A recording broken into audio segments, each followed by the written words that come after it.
ஹரே கிருஷ்ணா கிருஷ்ணா கிருஷ்ணா ஹரே ஹரே ஹரே ராமா ராம ராமா ஹரே ஹரே. குட்டி கதைகள் 107. இதில் ஒரு சதித்திட்டம் எனும் கதை காண்போம். முன்பு ஒரு சமயம் முழுமுதற் கடவுள் மற்றும் பரம புருஷ பகவான் ஸ்ரீ கிருஷ்ணரும் பலராமரும் துவாரகையில் இல்லாதபோது, அதாவது அஸ்தினாபுரம் சென்று இருந்தபோது, சத்ராஜித் இடமிருந்து மந்தக மணியை அபகரிக்க ஒரு சதி நடந்தது. இதில் முக்கியமாக பங்கேற்றவன் சததன்வன் என்பவன். பலரைப் போல் சததன்வனும் சத்ராஜித்தின் அழகிய மகளான சத்யபாமாவை மனம் புரிய விரும்பியிருந்தான்.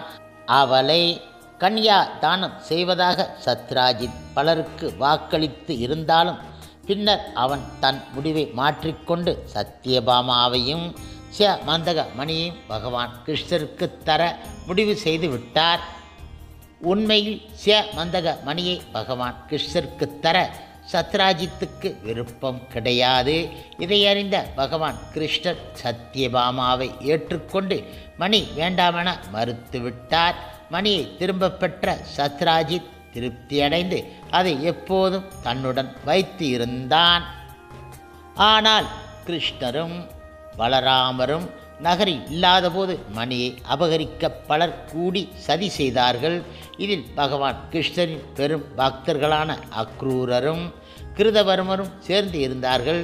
இவர்கள் இருவரும் மணியை பகவான் கிருஷ்ணருக்கு பெற்று தர வேண்டும் என்ற நோக்கத்துடன் சூழ்ச்சியில் பங்கேற்றார்கள். பகவான் கிருஷ்ணர் அந்த மணியை விரும்பியதையும் சத்ராஜித் அதை முறைப்படி தராததையும் அவர்கள் அறிவார்கள்.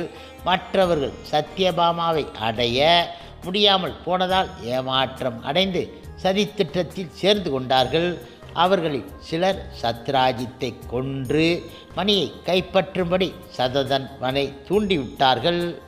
சிறந்த பக்தர்களான அக்ரூரரும் கிருதவர்மரும் சூழ்ச்சியில் ஏன் பங்கேற்றார்கள் என்ற கேள்வி எழுகின்றது. இதற்கு ஜீவகோஸ்வாமி போன்ற அறிஞர்கள் தரும் விளக்கமானது, அக்ரூரர் பெரும் பக்தரே ஆனாலும் விருந்தாவன வாசிகள் இடமிருந்து பகவான் கிருஷ்ணரை அவர் பிரித்து விட்டதால் அவர்களின் சாபத்துக்கு ஆளாகியிருந்தார். எனவே அக்ரூரர் பாப ஆத்மாக்கள் ஏற்பாடு செய்த சதியில் சேர வேண்டியது ஆகிவிட்டது.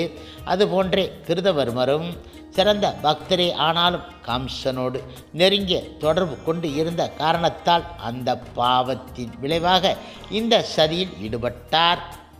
சதியில் பங்கேற்றவர்களால் ஊக்குவிக்கப்பட்ட சததன்வன் ஒரு இரவில் சத்ராஜித்தின் மாளிகைக்குள் புகுந்து உறங்கிக் கொண்டு இருந்த அவனை கொன்றுவிட்டான். கொடும் பாவியான சததன்வன் தன் பாவ செயல்களின் விளைவாக நெடுநாட்கள் உயிருடன் இருக்கப் போவது கிடையாது என்றாலும் உறங்கிக் கொண்டிருந்த சத்ராஜித்தை கொல்ல துணிந்து விட்டான். அவன் சத்ராஜித்தின் மாளிகைக்குள் புகுந்தபோது அங்கு இருந்த பெண்கள் எல்லோரும் கதறி அழுதார்கள். ஆனால் சததன்வன் அவர்களின் ஓலத்தை பொருட்படுத்தாமல் எந்தவித தயக்கமும் இல்லாமல் கசாப்பு கடையில் மிருகத்தை கொல்வது போன்று சத்ராஜித்தை வெட்டி கொன்றுவிட்டான். அந்த சமயம் கிருஷ்ணர் நகரத்தில் இல்லாததால் அவரின் மனைவியான சத்யபாமாவும் தனது தந்தையான சத்ராஜித்தின் மாளிகைக்கு வந்து இருந்தால் தந்தை கொல்லப்பட்டதைக் கண்டு அவளும் அழுது புரண்டாள். இப்பொழுது சத்ராஜித்தின் உடல் உடனே தகனம் செய்யப்பட கிடையாது. ஏனென்றால் சத்யபாமா பகவான் கிருஷ்ணரை காண அஸ்தினாபுரம் செல்ல விரும்பினாள். எனவே கிருஷ்ணர் வந்து உடலை பார்த்து பின்பு சததன் மீது தக்க நடவடிக்கை எடுக்க வேண்டும் என்பதற்காக சத்ராஜித்தின் உடல் தைலங்களால் பதப்படுத்தப்பட்டு பாதுகாப்பாக வைக்கப்பட்டு இருந்தது.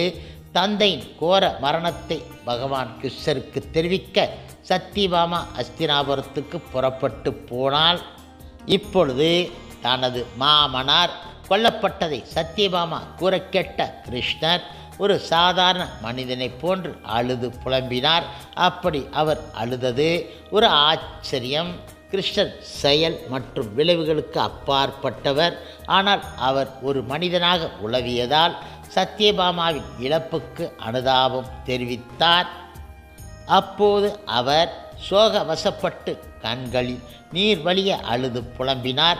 ஓ, எவ்வளவு துக்ககரமான சம்பவம் நேர்ந்து விட்டது என கூறி வருந்தினார். பின்னர் பலராமரும் கிருஷ்ணரும் சத்யபாமாவும் துவாரைக்கு திரும்பி வந்து விட்டார்கள். சததன்வனை கொன்று மந்தக மணி அவன் இடமிருந்து மீட்பதற்கான திட்டங்கள் தீட்டப்பட்டன. சததன் வன் மிக கொடியவன் ஆனாலும் கிருஷ்ணரின் அபார சக்தியை அறிந்து இருந்ததால் அவர் துவாரைக்கு திரும்பியதை அறிந்து மிகுந்த அச்சம் கொண்டான். பகவான் கிருஷ்ணர் தன்னை கொல்ல இருப்பதை அறிந்த சததன்வன் பாதுகாப்பு வேண்டி கிருதவர்மனிடம் சென்றான். ஆனால் கிருதவர்மன் அடைக்கலம் அளிக்க மறுத்துவிட்டான். அவன் கூறினான், ஓ கிருஷ்ணர் மற்றும் பலராமருக்கு எதிராக நான் நடக்க விரும்ப கிடையாது. அவர்கள் சாதாரண மனிதர்கள் கிடையாது. அவர்கள் முழுமுதற் கடவுள். பலராமரின் கிருஷ்ணரின் எதிர்த்து யாரால் உயிர் தப்ப முடியும்? அவர்களின் கோபத்துக்கு ஆளாபவர்களை யாரும் காப்பாற்ற முடியாது. மிகுந்த பலசாலியும் பல அரக்கர்களின் துணையும் கொண்டிருந்த கம்சன் கிருஷ்ணன் கோபத்திலிருந்து தப்ப முடியவில்லை. கிருஷ்ணரை எதிர்த்து 18 முறை படையெடுத்த ஜராசந்தன் ஒவ்வொரு முறையும் தோல்வியடைந்த ஏமாற்றத்துடன் திரும்பியதையும் கிருதவர்மன் குறிப்பிட்டான். கிருதவர்மன் புகலிடம் அளிக்க மறுத்ததும் சததன்வன் உதவி நாடி அக்ரூரிடம் சென்றான். அக்ரூர் கூறினார், ஓ பலராமரும் கிருஷ்ணரும் முழுமுதற் கடவுள். அவர்களின் அளவற்ற பலத்தை அறிந்தவர்கள் அவர்களின் கோபத்தை சம்பாதிக்கவோ அவர்களுடன் யுத்தம் செய்யவோ துணிய மாட்டார்கள். அவர்கள் நினைத்த மாத்திரத்திலேயே பிரபஞ்சம் முழுவதையும் படைத்து காத்து அழிக்க வல்லவர்கள். துரஷ்டவசமாக மாயையின் வசப்பட்டவர்கள் கிருஷ்ணன் சக்தியை புரிந்து கொள்வது கிடையாது. 7 வயதில் பகவான் கிருஷ்ணர் கோவர்தன கிரியை கையில் எடுத்து 7 நாட்களுக்கு அதை குடையாக பிடித்து நின்று இருந்ததை அக்ரூர் உதாரணமாக எடுத்து கூறினார். காரணங்களுக்கெல்லாம் காரணம் ஆனவரும் படைக்கப்பட்டுள்ள ஒவ்வொன்றிலும் பரமாத்மாவாக வீற்று இருப்பவருமான கிருஷ்ணருக்கு தாம் எப்போதும் பணிந்து சேவை செய்வது என்பதை அக்ரூர் சதன்வனுக்கு வெளிப்படையாக கூறினார். அக்ரூரும் புகலிடமளிக்க மறுத்தபோது சததன் வன் மந்தக மணியை அவரிடம் ஒப்படைப்பதென தீர்மானித்து விட்டான். பின்னர் பெரும் வேகத்தில் 400 மைல்கள் வரை தொடர்ந்து ஓடக்கூடிய குதிரையின் மீதேறி நகரிலிருந்து வெளியேறிவிட்டான். சததன்வன் ஓடிப்போனதை அறிந்த கிருஷ்ணரும் பலராமரும் கருட கொடி உடைய ரதத்தின் மீதேறி அவனை பின்தொடர்ந்து சென்றார்கள். சததன்வனிடம் மிகுந்த கோபம் கொண்டிருந்த கிருஷ்ணர் அவனை கொல்ல விரும்பினார். ஏனெனில் அவன் தன்னை விட உயர் நிலையில் இருந்த சத்ராஜித்தை கொன்ற குற்றத்திற்கு ஆளானவன். சத்ராஜித் கிருஷ்ணருக்கு மாமன் ஆவார். சாஸ்திர விதிகளின்படி உயர் நிலை உள்ளவருக்கு அவர்களின் எதிராக புரட்சி செய்பவர்களுக்கும் குரு துரோகிகளுக்கும் அவர்களின் குற்றத்திற்கு தக்கவாறு தண்டனை அளிக்கப்பட வேண்டும். தனது மாமனாரான சத்ராஜித்தை கொன்ற சததன்வனுக்கு எந்த விதத்திலும் மரண தண்டனை அளிக்க கிருஷ்ணர் தீர்மானித்து விட்டார். மிதிலா நகருக்கு அருகில் இருந்த ஒரு பூங்கா விடுதியை அடைந்ததும் சததன்வனின் குதிரை இறந்து விழுந்து விட்டது. குதிரையின் உதவியை இழந்த சததன்வன் வெகு வேகமாக ஓடினான். அவனிடம் நியாயமாக நடந்து கொள்ள விரும்பிய கிருஷ்ணரும் பலராமரும் தேரை விட்டு இறங்கி தமது கால்களில் அவனை பின்தொடர்ந்து ஓடினார்கள். அப்படி ஓடியபோது கிருஷ்ணர் தமது சுதர்ச சக்கரத்தை செலுத்தி சததன்வனின் தலையை துண்டித்து விட்டார். சததன்வன் இறந்ததும் அவனிடம் மந்தக மணி உள்ளதா என கிருஷ்ணர் சோதனை செய்தார். ஆனால் அது அவனிடம் காணப்படவில்லை. பின்னர் அவர் பலராமரிடம், இவனை நாம் அனாவசியமாக கொன்று இருக்கின்றோம், மணி இவனிடம் கிடையாது என்றார். மணியை இவன் துவாரகையில் யாரிடமாவது கொடுத்து வைத்து இருக்கலாம், அதை நீங்கள் கண்டுபிடிக்க வேண்டும் என பலராமர் கிருஷ்ணரிடம் கூறினார். பலராமர் தன் நெருங்கிய நண்பரான மிதிலை அரசனுடன் சில நாட்கள் தங்க விரும்பினார். எனவே கிருஷ்ணர் துவாரைக்கு திரும்பிச் சென்று விட்டார். பலராமர் மிதிலை நகரில் தங்கிவிட்டார். மிதிலை நகர மன்னன் பலராமரின் வருகையால் மிக மகிழ்ச்சியடைந்து அவரை மிகுந்த மரியாதையுடன் உபச்சாரம் செய்து வரவேற்றான். அவரை திருப்திப்படுத்தும் வகையில் பல பொருட்களை அன்பளிப்பாக வழங்கினான். மிதிலையின் மன்னனான ஜனக மகாராஜாவின் மதிப்புக்குரிய விருந்தினராக ஸ்ரீ பலராமர் பல ஆண்டுகள் அந்த நகரில் வசித்தபோது திருராசரின் மூத்த மகனான துரியோதனன் அங்கு வந்து கதாயுத்தம் செய்யும் கலையை அவரிடம் கற்று அறிந்து கொண்டான். இப்பொழுது சததன்வனை கொன்ற பின்பு கிருஷ்ணர் துவாரைக்கு திரும்பிவிட்டார். தனது தந்தையை கொன்ற சததன்வன் கிருஷ்ணரால் கொல்லப்பட்டதை அறிந்து சத்தியபாமா மகிழ்ச்சி அடைந்தாள். ஆனால் மந்தகமணி அவனிடம் இருக்கவில்லை என்பதையும் கிருஷ்ணர் அவளுக்கு தெரிவித்தார். கிருஷ்ணர் அவரின் மனைவியான சத்தியபாமாவுடன் மாமனாரின் மரணத்தை ஒட்டி சாஸ்திர முறைப்படி செய்ய வேண்டிய சடங்குகளை நிறைவேற்றினார். அந்த சடங்குகளில் உறவினர்களும் நண்பர்களும் கலந்து கொண்டார்கள். சத்ராஜித்தை கொல்வதற்கான சதியில் முக்கிய பங்கேற்ற அக்ரூரரும் கிருதவர்மனும் அவனை கொல்லும்படி சததன்வனை ஊக்குவித்தார்கள். ஆனால் சததன்வன் கிருஷ்ணரால் கொல்லப்பட்டான் என்றும் கிருஷ்ணர் துவாரைக்கு திரும்பிவிட்டார் என்றும் கேள்விப்பட்டதும் அவர்கள் துவாரகை விட்டுவிட்டு வெளியேறிவிட்டார்கள்.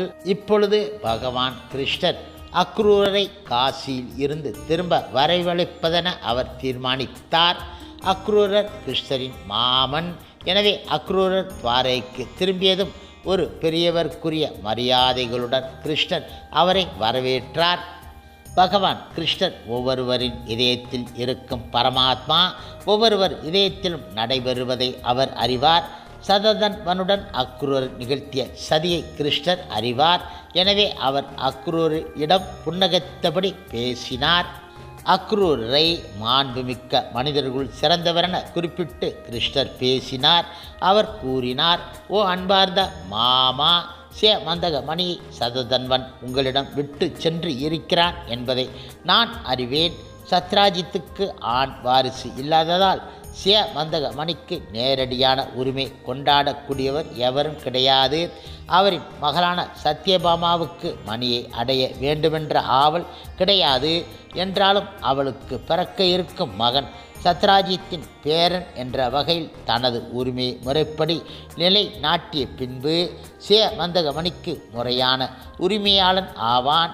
சத்யபாமா கற்பம் உற்று இருந்ததால் அவளின் மகன் மந்தகமணிக்கு முறையான உரிமையாளன் ஆவான் என்பதையும் அதை அவன் அக்ரூர் இடமிருந்து அடைவது நிச்சயம் என்பதையும் கிருஷ்ணர் குறிப்பாக தெரிவித்தார். இப்பொழுது கிருஷ்ணர் நட்பு உணர்வுடன் இனிமையாக அக்ரூருக்கு உண்மை நிலையை எடுத்துரைத்த போது பகவான் கிருஷ்ணரிடம் எதையும் மறைக்க முடியாது என்பதை உணர்ந்த அக்ரூரர் சூரிய பிரகாசத்தை உடையதும் விலை மதிக்க முடியாததுமான மந்தகமணியை துணியால் மூடிக்கொண்டு வந்து கிருஷ்ணரிடம் சமர்ப்பித்து விட்டார். பகவான் கிருஷ்ணர் அந்த மணியை தமது கையில் எடுத்து அங்கிருந்த உறவினர்களுக்கும் நண்பர்களுக்கும் மற்றவர்களுக்கும் காட்டிய பின்பு அதை அவர்களின் முன்னிலையில் அக்ரூர் இடம் திருப்பி கொடுத்து விட்டார். அதன் மூலம் மந்தகமணி அக்ரூர் இடம் துவாரகையில்தான் இருந்தது என்பதை எல்லோரும் அறியச் செய்தார். ஹரே கிருஷ்ணா கிருஷ்ணா கிருஷ்ணா ஹரே ஹரே, ஹரே ராமா ராமா ராமா ஹரே ஹரே. சில பிரபுபாதரின் சேவையில் இஸ்கான் பக்தர்கள்.